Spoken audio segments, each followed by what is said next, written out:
Hello guys, in today's video I'm going to show you how you can track face on DaVinci Resolve. And please make sure to subscribe to this channel if you will find this video useful. Now, you want to go ahead on your video and click on Fusion tab at the bottom. On Median 1, you want to click Shift Space on MacBook or Control Space, I believe, on Windows. And you want to find Planner Tracker and add it. Once you have added planner tracker, you want to move your slide here where you want your tracking to start. I wanted to start at the beginning, so I'm just going to go ahead and leave it like so and set it right there. Make sure you click on it.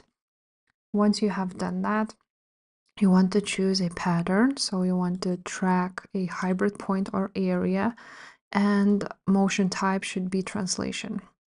After this, you want to go ahead and create a area around the face where you want it to be tracked. So let's do something like so and connect it. And then play this button here.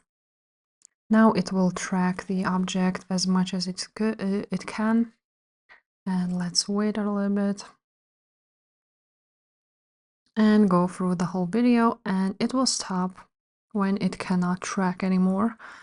But basically that's it. Now you want to go ahead and click operation mode, stabilize. And that's basically it. Now it's just a little bit weird looking because it's zoomed out. You want to go back to your editing and zoom in and position it a little bit differently. I'm just gonna leave it like so. And now let's play the video. Now, as you can see, the face is tracked. So yeah guys, if this video was helpful, please leave a like, subscribe to this channel, and I will see you next time. Bye.